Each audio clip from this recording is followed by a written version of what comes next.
mercy. Ain't no mercy. Hello everybody, Jason Leah back here again. Today we're going to be reviewing Despicable Me 3. It is the newest installment in the Despicable Me franchise, and it is a story about Gru.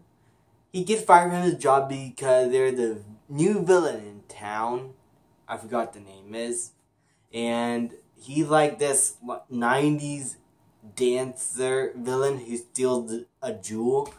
And he gets fired for not being able to catch him. And now he's wondering if he should go back to villainy or not.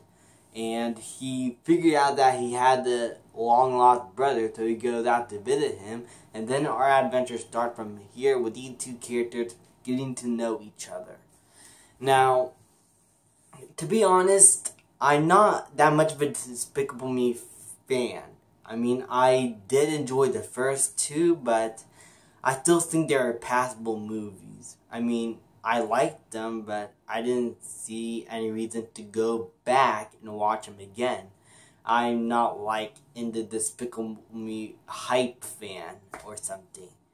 And I did not really enjoy Minions that much. That movie was a bit disappointing.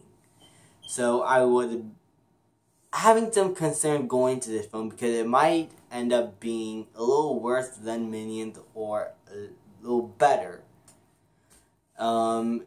Thank God it's a little better because in a way I enjoyed it, but in the same way as in the other two, even though I think those are better films, I still think this is still a passable movie. I think the whole Despicable Me franchise, to me personally, is a passable franchise, not one that I would go out and immediately watch.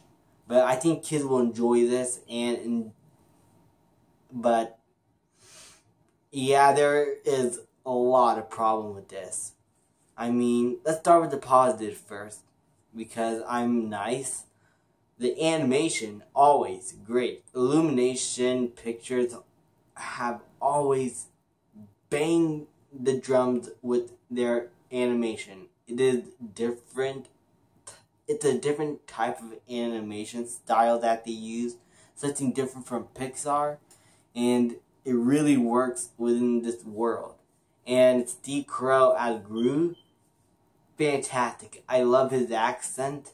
I always think, even though I think these are passable films, that he is the best part of these films. He's the one that I will love to watch over and over again because he is entertaining.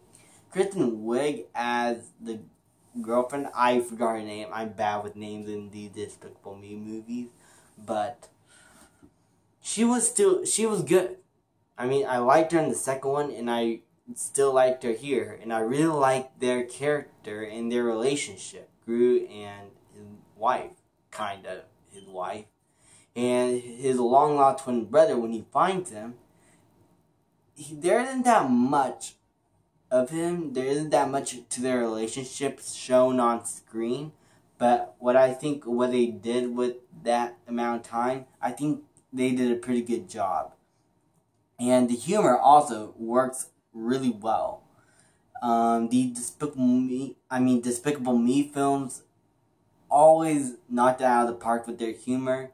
And knocked it out of the park with their emotions also. In the Minions, I didn't really like the first Minions movie because the Minions weren't able to hold on to their own film. I think they're better as supporting characters, and it shows here.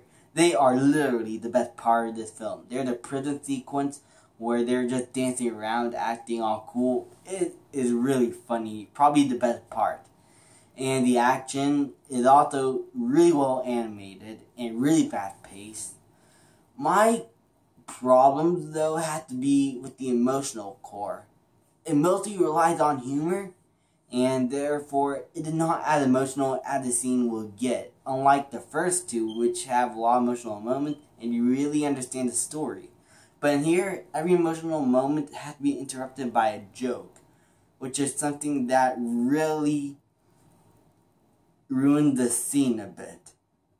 And it happens throughout the movie a lot, and it is really a big problem. And therefore, much of the story, you don't really care for it that much. And the whole movie it's just a thing. It just feels like another edition that just there to entertain your kids for a bit. And it will. I've seen kids really like the film, but I think they will love them more. I think if it had more of an emotional impact like the first two movies and what Pixar did with their movies. Hopefully if they ever do a fourth one, they can learn from that, but I don't think they'll be doing one. It is like one of the trilogies where the first two are good, but the third one kind of debunks a bit. And this movie is also pretty forgettable and really not as memorable as the first two. I mean, I think they're passable, but at least I remember those movies. At least I recall those movies. This one, not so much. And some scenes really do drag on and you really start to fall asleep.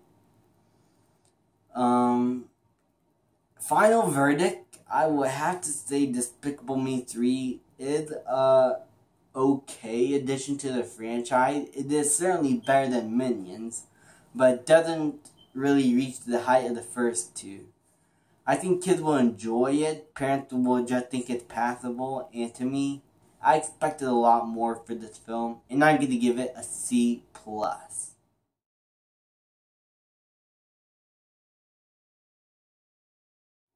Thank you guys so much for watching. Please leave a like, subscribe, comment, and I will see you guys next time.